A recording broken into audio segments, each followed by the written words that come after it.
Mr. Deputy Chairman, Sir, I associate myself wholeheartedly with the suggestion made by Professor Ranga that postal life insurance should be thrown open to the general public.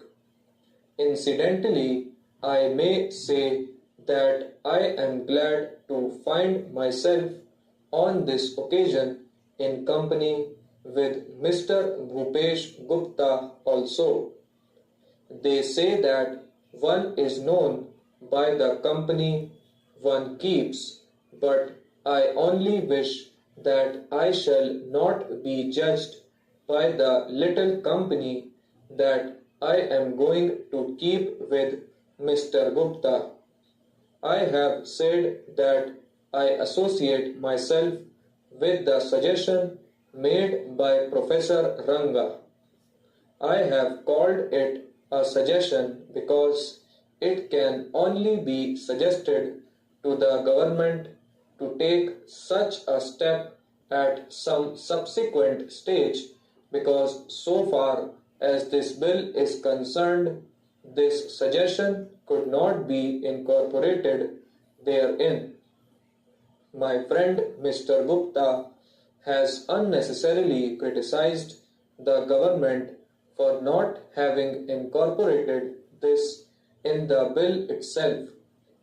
Though it is well and good to make the suggestion for the government to adopt, there can hardly be any occasion now for us to accuse the government for not having incorporated this suggestion in the bill itself, because postal life insurance cannot be thrown open to the general public by any amendment of the Life Insurance Act. That has to be done by amending the Postal Life Insurance Act, and I hope and trust that the government will take note of this suggestion, which I hope has the support of every member of this house, excepting, of course, my revered friend Mr. H.P. Saxena, who at least on this occasion is grievously in the wrong, though generally he is very much in the right, and I have no doubt that on sober consideration he will be sorry for having opposed the suggestion of Professor Ranga.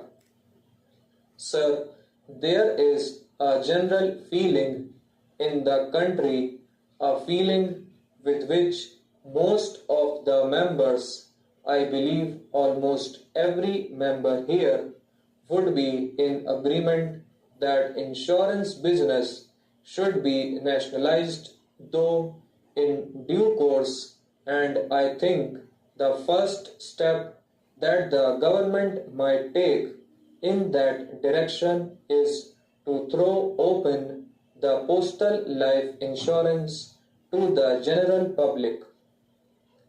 Thereby, we shall also be in a position to know as to how the government would fare in the business if it is undertaken on a large scale, because they are unable to put in the adequate organization.